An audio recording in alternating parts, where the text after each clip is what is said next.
आम्ही सर्वजण जेवायला बसलो होतो. आईच्या ताटातील भाजी संपली होती, पण तिच्या हातात अजूनही अर्धी भाकरी शिल्लक होती.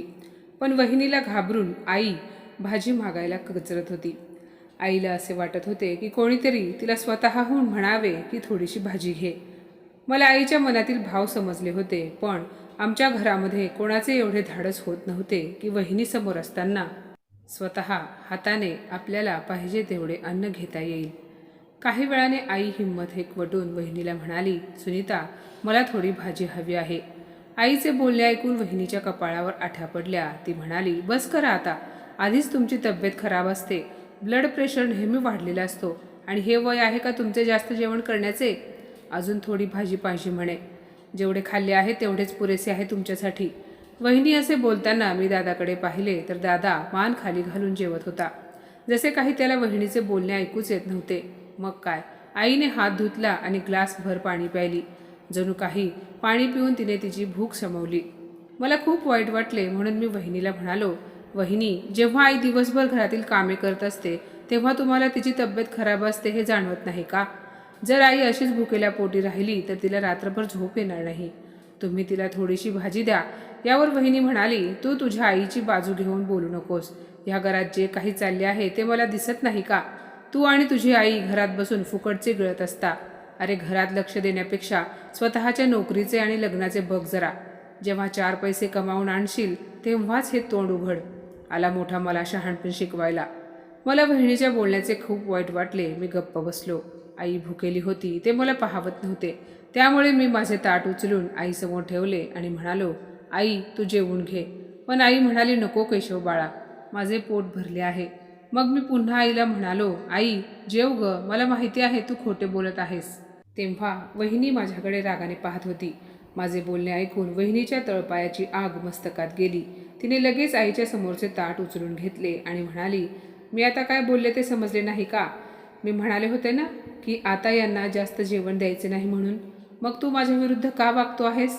माझ्या डोळ्यात अश्रू आले होते. मी म्हणालो, वहिनी, तुमच्यात तर माणुसकी अजिबात नाही. लक्षात ठेवा, तुम्हालाही आई आहे आणि देव हिशोब केल्याशिवाय राहत नाही.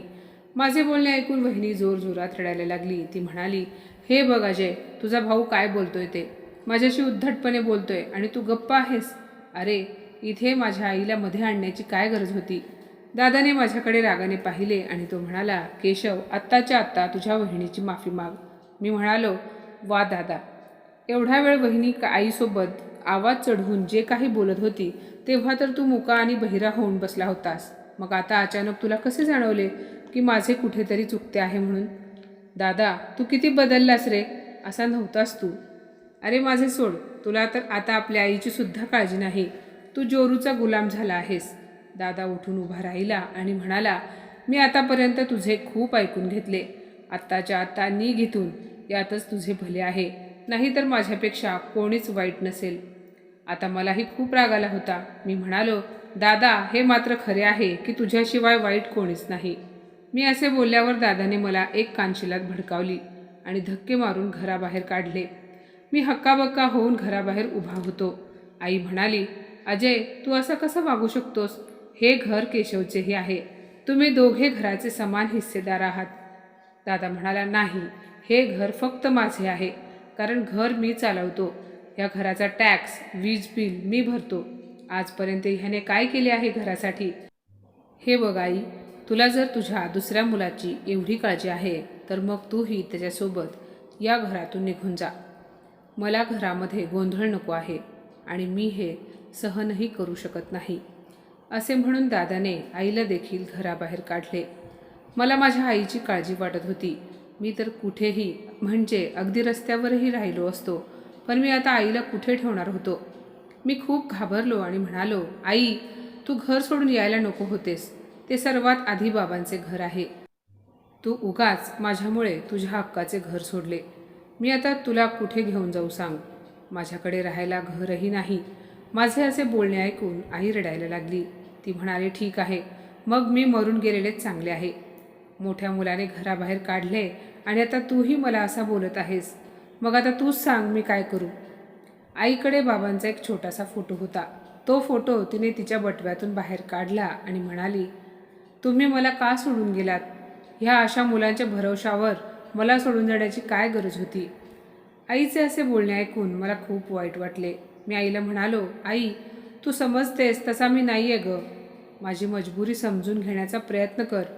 आई, मला तुझी काळजी वाटते. माझ्यासमोर प्रश्न आहे की आता मी तुला कुठे घेऊन जाऊ?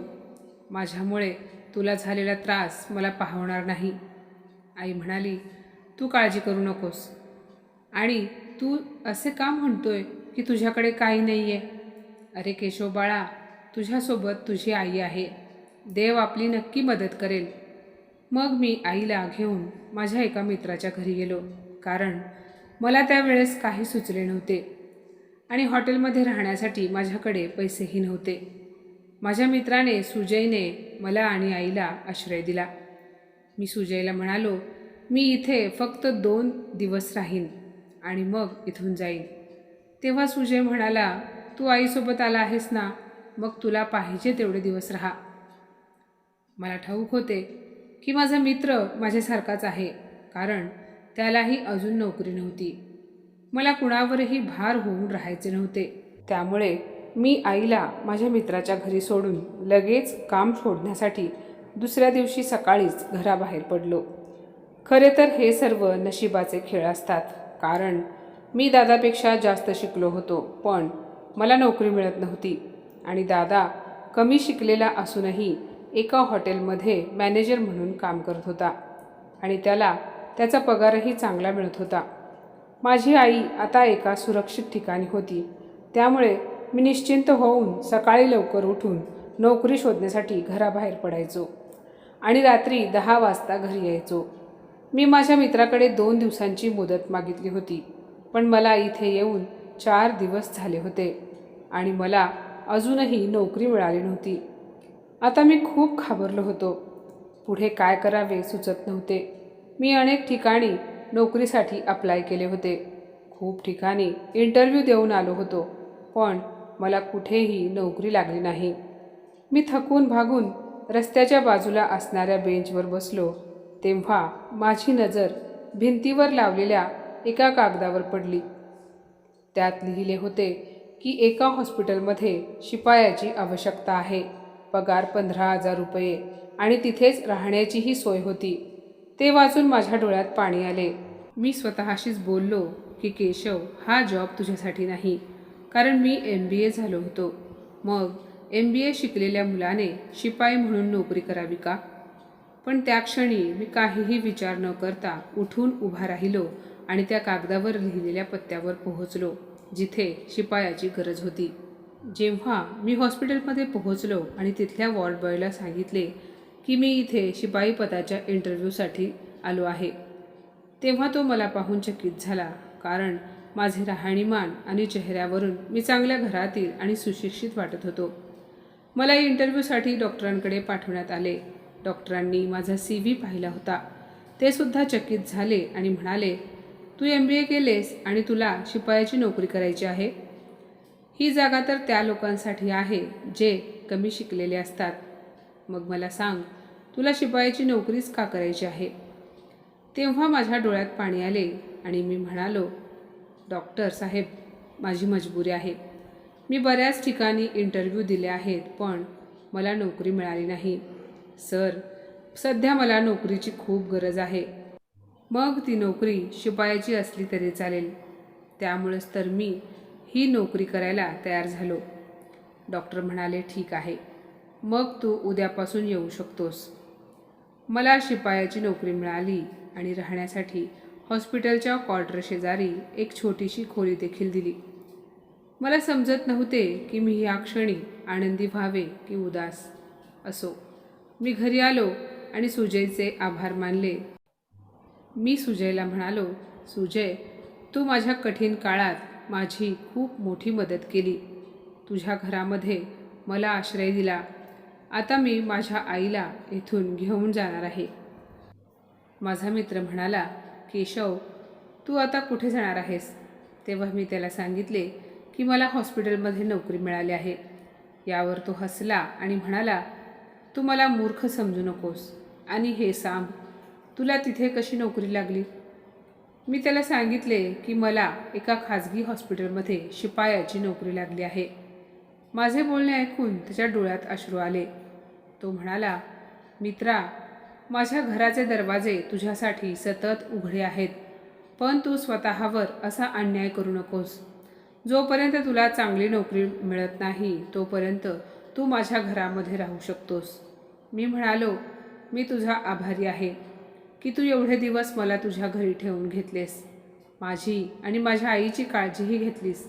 तुझे माझ्यावर आयुष्यभर उपकार राहतील आणि हे उपकार मी कधीच विसरणार नाही. मग आता जेव्हा मला नोकरी मिळाली आहेच तर मी ती लाथाडू शकत नाही. सुजयने मला अडवायचा खूप प्रयत्न केला, पण मी काही त्याचे ऐकले नाही आणि आईला घेऊन हॉस्पिटलच्या क्वार्टरमध्ये राहायला गेलो. मला आई म्हणाली, केशव, तुला कसली नोकरी मिळाली आहे? तेव्हा मी आईला म्हणालो, आई, मी हॉस्पिटलच्या ऑफिसमध्ये बसून कॉम्प्युटरवर हिशोब करणार आहे. हे ऐकून आईला खूप आनंद झाला होता. मी आईला खरे तर सांगू शकत नव्हतो, कारण तिने माझ्या नोकरीचे टेन्शन घेतले असते आणि मग तिचा ब्लड प्रेशर वाढला असता. असो, आता मी दररोज माझ्या कामावर जात होतो. तेव्हा माझ्या मनात असा विचार यायचा की बहुतेक माझ्या नशिबामध्ये हेच लिहिले असेल. प्रत्येक माणसाच्या नशिबामध्ये जे काही लिहून ठेवलेले असते तेच त्याला मिळते.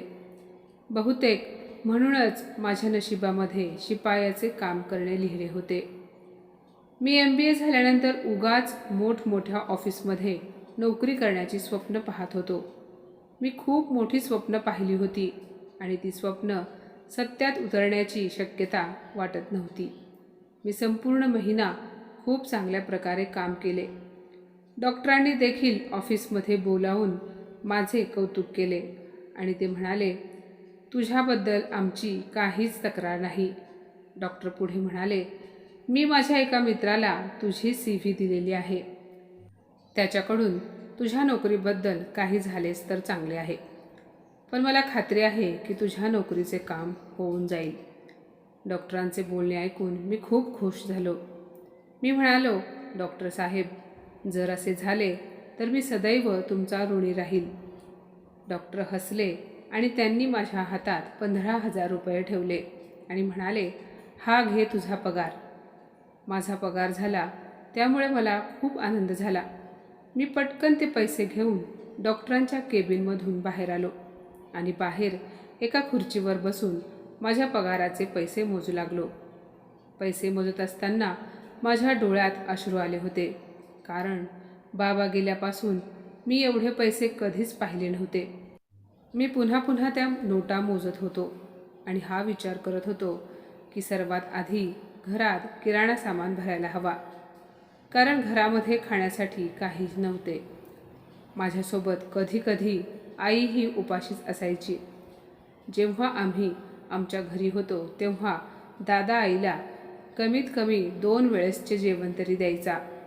मी त्या नोटा मोजून माझ्या खिशामध्ये ठेवतच होतो की तेवढ्यात एक बाई माझ्या समोर येऊन उभी राहिली. तिने माझ्यासमोर हात जोडले आणि म्हणाली, दादा, माझी मदत करा. ती खूप रडत होती. मी तिला विचारले, काय झाले? तेव्हा ती म्हणाली, काल माझ्या मुलाचा अपघात झाला आहे आणि सध्या तो ICUमध्ये आहे.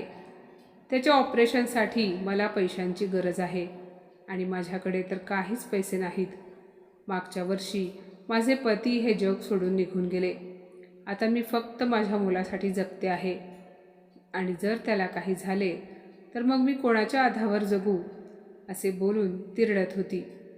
ती पुढे म्हणाली, मला थोडे तरी पैसे द्या, ज्यामुळे माझ्या मुलाचा जीव वाचेल. त्या स्त्रीचा चेहरा पाहून मलाही खूप वाईट वाटले. मी काहीही विचार न करता त्या स्त्रीच्या हातात 15,000 रुपये ठेवले आणि म्हणालो, मी देवाकडे प्रार्थना करेन त्याने तुमच्या मुलाला दीर्घायुष्य द्यावे. मग त्या स्त्रीने मला आशीर्वाद दिला आणि पुढे गेली. आता ती स्त्री दुसऱ्या कोणत्या तरी माणसाला हात जोडून पैसे मागत होती. तिला पाहून माझ्या मनात विचार आला, जर माझ्याकडे खूप पैसे असते तर मी त्या स्त्रीला जास्त पैसे देऊ शकलो असतो. काही वेळ विचार केल्यानंतर मला असे वाटले की मी जिथे काम करतो त्या हॉस्पिटलमधील काही लोकांकडून पैसे मागून त्या स्त्रीला द्यावेत. मी पटकन हॉस्पिटलमध्ये गेलो आणि सिनियर डॉक्टरांच्या केबिनमध्ये जाऊन त्यांना त्या स्त्रीबद्दल सांगितले आणि प्रत्येकाकडून पैशांची अपील केले. तेव्हा कोणी मला 10,000 रुपये दिले तर कोणी 20,000 रुपये माझ्या हातावर ठेवले.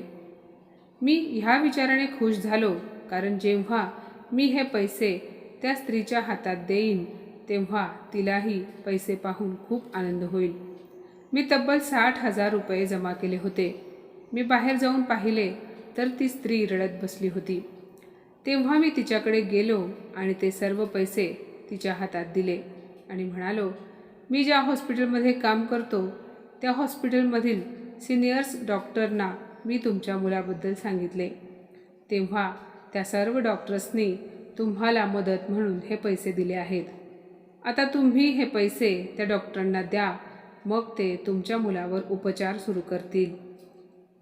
त्या स्त्रीने हात जोडून माझे आभार मानले आणि म्हणाली, देव तुला ह्या बदल्यात तुझ्या मनातल्या सर्व इच्छा पूर्ण करो. एके दिवशी तू करोडपती बनशील, हा एका आईचा आशीर्वाद आहे. त्या स्त्रीचे बोलणे ऐकून मी हसलो आणि तिथून निघून गेलो. करोडपती बनणे माझ्या नशिबात नव्हते, पण मला आता असे वाटत होते की 2 वेळचे जेवण करणेसुद्धा माझ्या नशिबात नाही, कारण आज मला जो पगार मिळाला होता तो सर्व पगार मी त्या स्त्रीला दिला होता.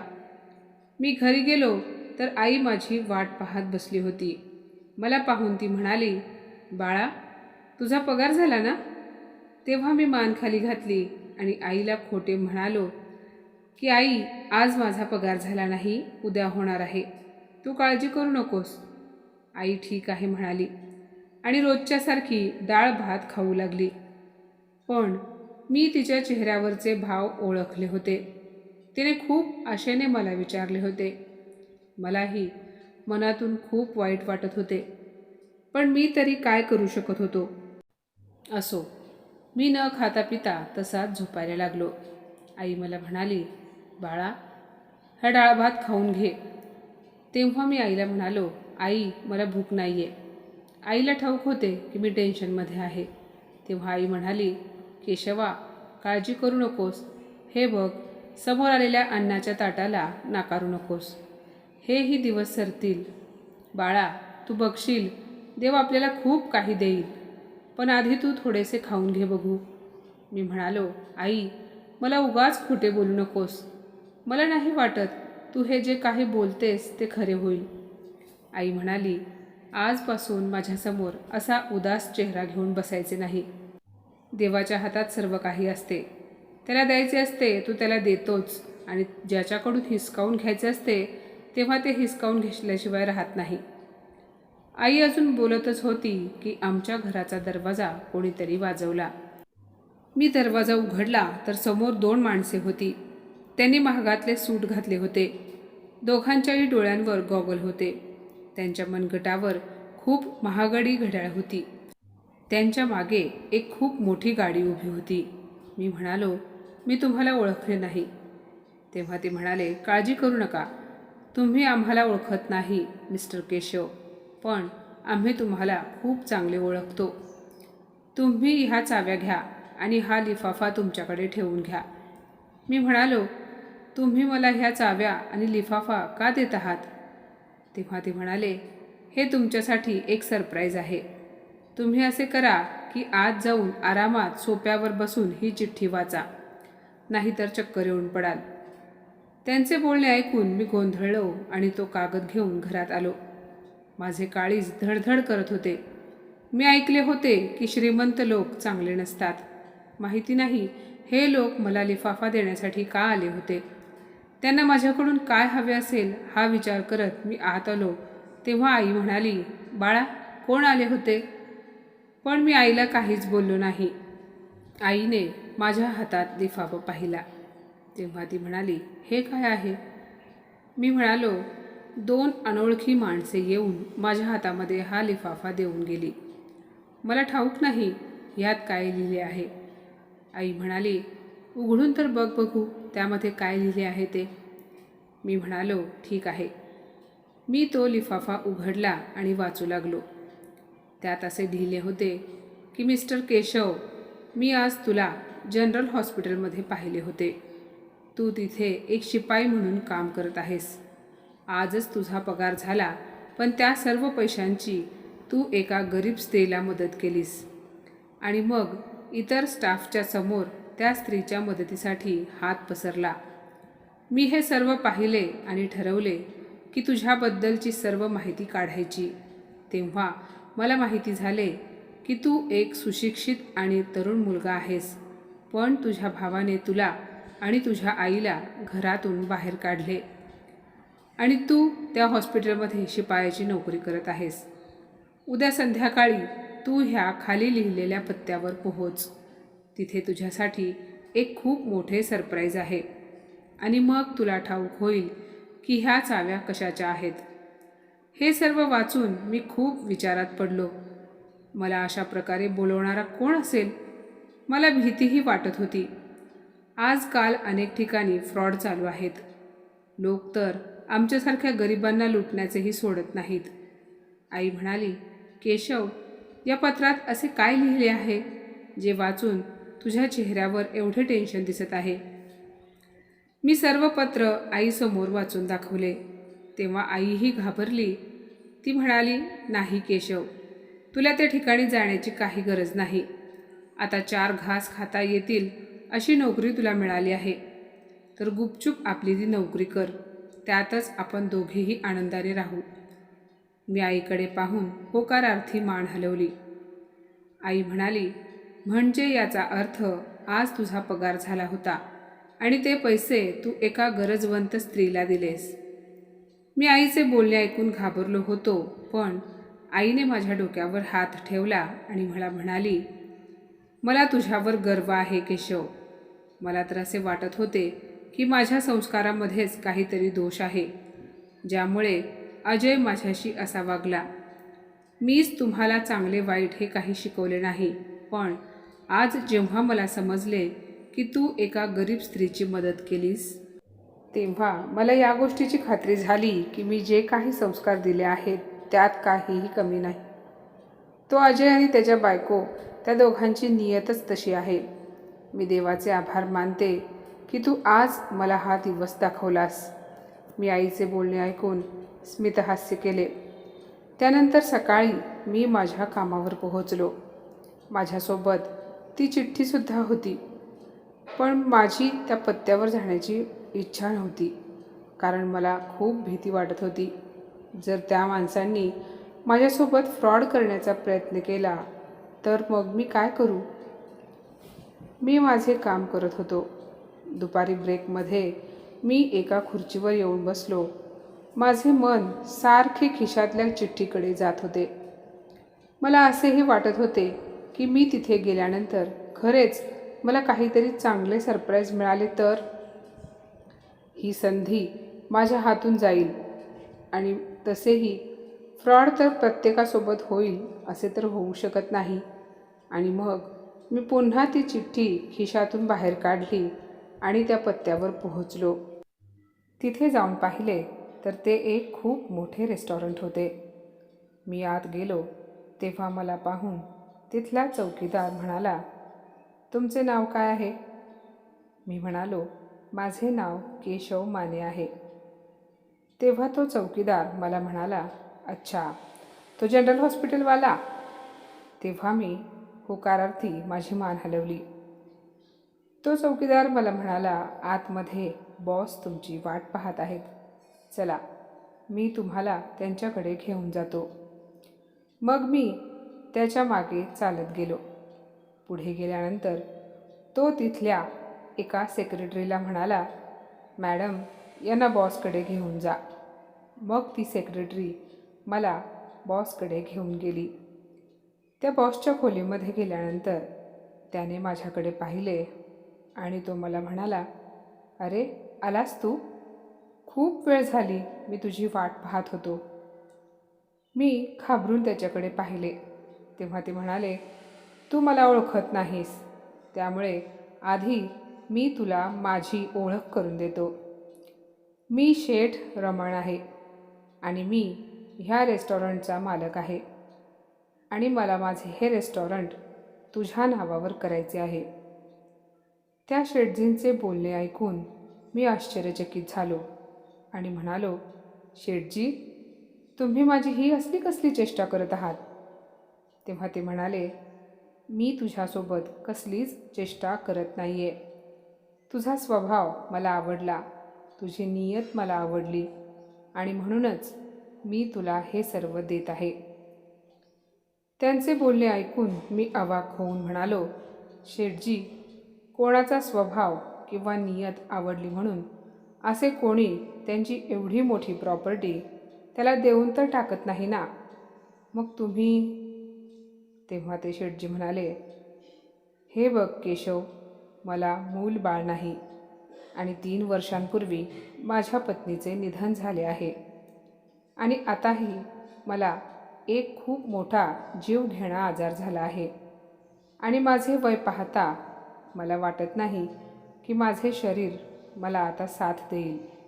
त्यामुळे मला माझी प्रॉपर्टी अशा एका विश्वासू माणसाला द्यायची आहे जो स्वतःशी आणि इतरांशी प्रामाणिक असेल.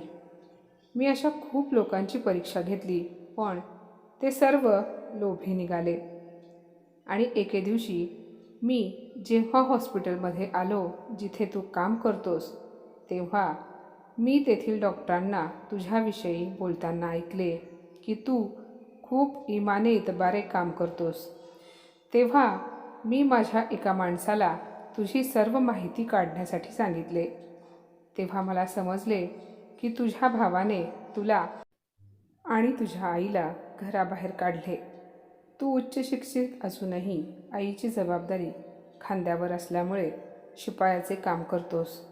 आणि एवढेच नाही तर काल तू त्या गरजू स्त्रीला देखील तिच्या मुलाच्या उपचारासाठी तुझा पूर्ण पगार कशाचाही न विचार करता दिला आणि हॉस्पिटलमधील इतर लोकांकडून देखील त्या स्त्रीच्या मुलासाठी मदत मागितलीस आणि ते पैसे तू त्या स्त्रीला नेऊन दिलेस.